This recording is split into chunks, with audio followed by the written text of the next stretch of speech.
Hello, hello. Donc, Annie Sorom. Alors, comment vous allez? Donc, moi, je me présente. Donc, je m'appelle Fantabarou. Et l'objectif de cette chaîne, ça va être de progresser ensemble, en fait, en Bambara. Et tout simplement de faire état, en fait, de mes progrès en Bambara. Mais avant tout, je vais vous présenter mon histoire. Donc, moi, je suis d'origine malienne.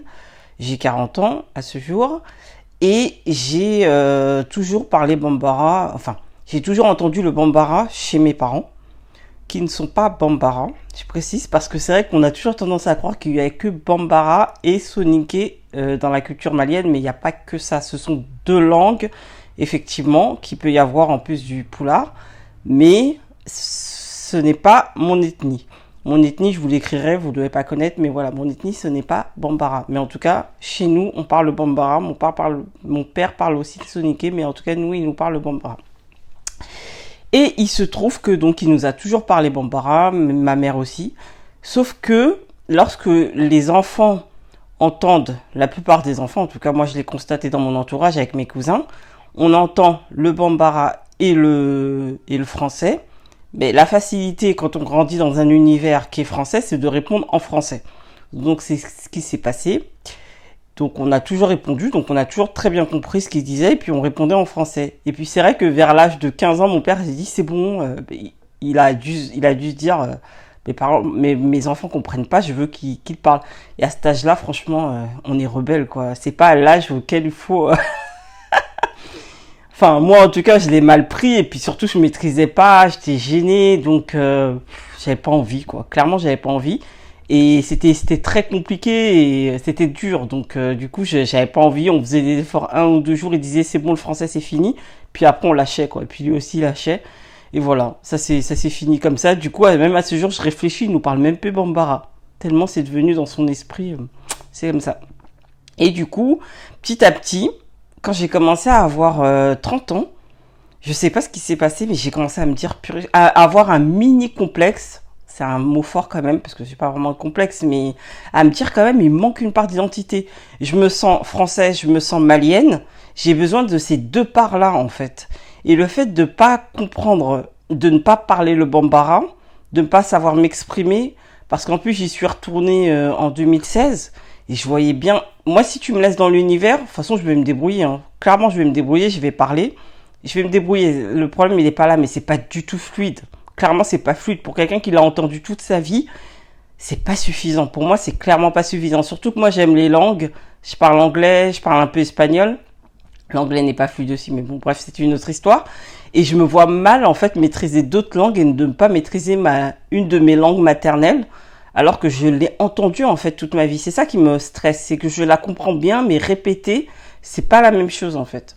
Et donc du coup voilà, donc à partir de 30 ans, j'ai commencé à avoir un peu ce mini complexe et de me dire il est temps que j'apprenne parce que c'est vraiment une part de mon identité et c'est important. Et je sais qu'il y a on est beaucoup d'enfants d'immigrés comme ça dans ce cas-là où nos parents nous ont parlé bambara et malien, donc ils nous ont parlé bambara et on comprend, mais on répond en français.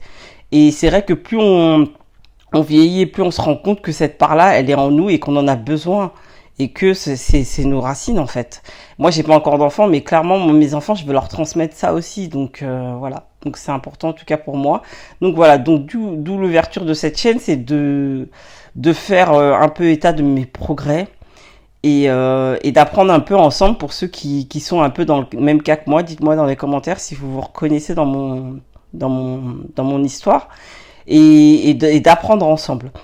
Et du coup, et également, quand je parlerai bambara, de voir un peu ce que ça aura changé avec mes parents, avec mon père, avec ma mère, parce que clairement, mon père comprend bien, ma mère comprend le français aussi, mais pas, ma mère elle comprend pas super bien des fois, et je sens que ça a créé de la distance entre nous, parce que c'est pas la même chose, hein.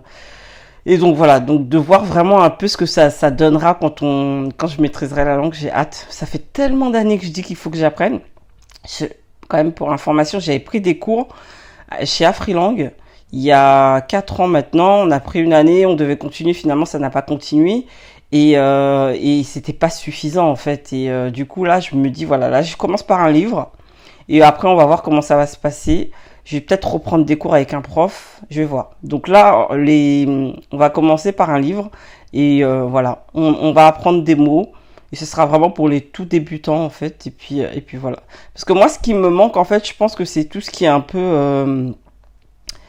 je sais pas comment dire, les déterminants, le singulier pluriel, des trucs dont on n'a pas vraiment conscience en fait, et que les natifs vont dire naturellement sans savoir qu'il y a forcément pourquoi on dit ça comme ça. Par exemple, moi, une chaise, un bureau, j'ai aucune idée de pourquoi on met une chaise au féminin, pourquoi on met un bureau au masculin, alors que pourtant il y a une règle. Il y a vraiment des règles, mais moi je ne saurais pas le dire quelles sont les règles. Ben, en Bambara c'est exactement pareil, c'est une langue à part entière et il y a des règles. Et ça j'ai besoin de les connaître, des choses dont mes parents peuvent pas m'apprendre en fait. Et j'avais appris un peu ces notions-là quand je l'avais appris, rien que le fait de le voir écrit en phonétique aussi, parce que moi j'ai appris la phonétique à l'école. Donc moi la phonétique ça m'aide beaucoup. Donc du coup, je vais revenir sur la phonétique et ça va beaucoup m'aider. Donc j'ai hâte de cette aventure. Donc on se donne un objectif, on va dire de 4 mois et on va voir ce que ça donne. Donc je vous dis à la prochaine vidéo pour le premier cours. Allez, ciao.